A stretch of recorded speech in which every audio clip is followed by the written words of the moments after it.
स्थापना 10 साल पहले हुई थी। पहले बालकों के लिए ज्ञान निकेतन की स्थापना हुई थी। मैं बहुत व्यस्त व्यक्ति हूँ इस अर्थ में कि महावीर मंदिर और उसकी संस्थाओं के अलावा ये अयोध्या में भी काम बहुत चलता है।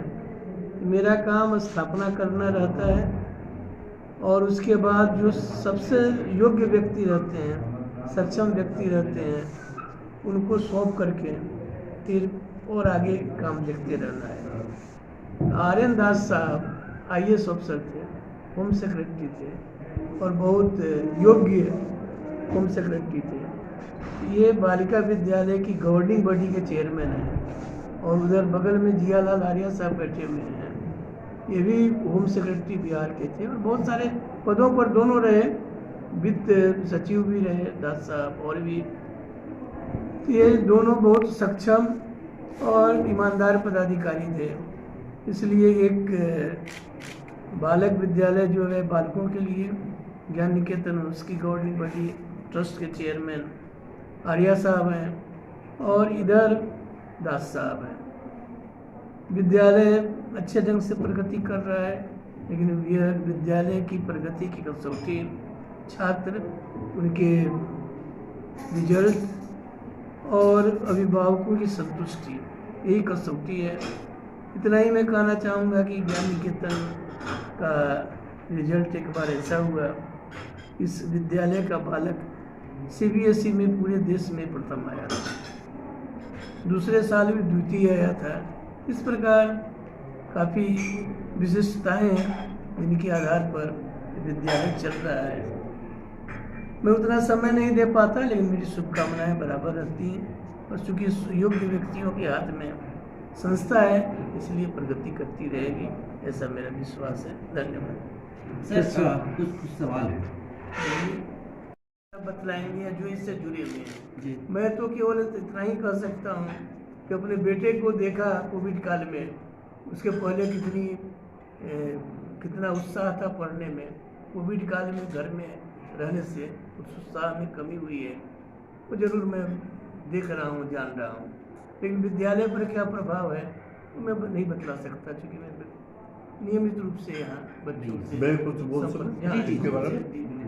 ये जो हम लोग का जो यहाँ का प्रिंसिपल है और प्रशासक है, इस समस्या पर अत्यंत जागृत है।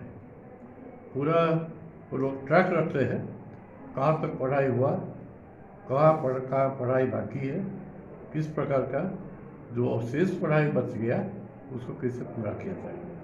और मेरा पूरा आशा है कि पूरा कोर्स कंप्लीट हो जाएगा एग्जामिनेशन का पहले, क्योंकि यहाँ का जो परिपाटी है ज़रूरत पड़ने पर double class, triple class, extra class भी लिया जाता है।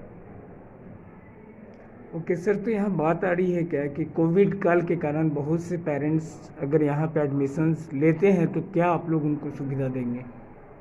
बात ये है कि ये तो विशेषतः प्रशासक और डिटेल्स बता पाएंगे प्राचार्य और प्रशासक, लेकिन मैं संतुष्ट हूँ कि जो पेरेंट्स आते हैं यहाँ का व्यवस्था से संतुष्ट होकर के जाते हैं।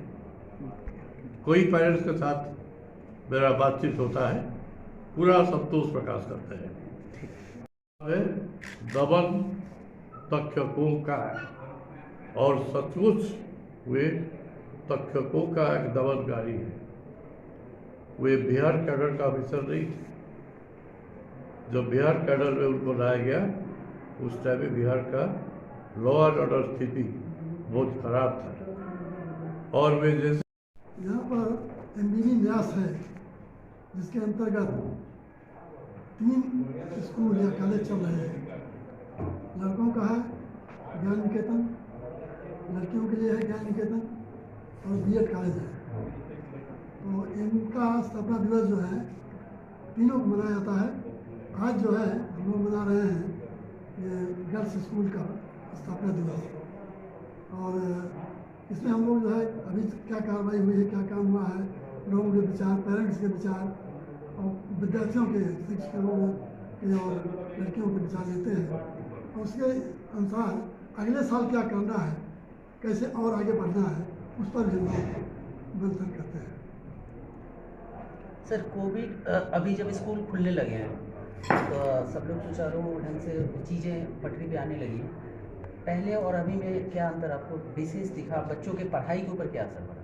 ऐसा है कि कोविड के समय में ऑफलाइन और ऑनलाइन की बात चल रही थी, तो जनरली जो है ऑनलाइन शिक्षा क्लासें चलती थी, शिक्षक पढ़ाते थे, बच्चे अपने घर में पढ़ते थे, लेकिन उसमें एक जो क्यूरियासिटी होती है बच्चों को जानने की, उसका अभाव पाया जाता था। तो उससे काफ़ी नुकसान होता था बच्चों का, एक इनिशिएटिव उनका जो है ख़त्म हो रहा था। लेकिन अब जो है अभी जो सरकार ने डिस्ट्रिक्ट एडमिनिस्ट्रेशन निर्णय लिया है, अब एक 8वीं तक की क्लास जो अभी तो 50% बच्चे आएंगे उसमें करके आएंगे, और बाकी जो है +2 या हाई स्कूल के बच्चे जो हैं पूरे आएंगे। हम समझते हैं कि इसमें जो भी कमी रही होगी वो सब पूरी होगी, और बच्चों का एक जो मनोबल पहले था कि घर में बैठ करके कंप्यूटर पर या कि मोबाइल पर पढ़ रहे हैं, उससे थोड़ा हटेंगे। उसका दूसरा प्रभाव पड़ा है बच्चों की आँख पर, हरदम जब बैठे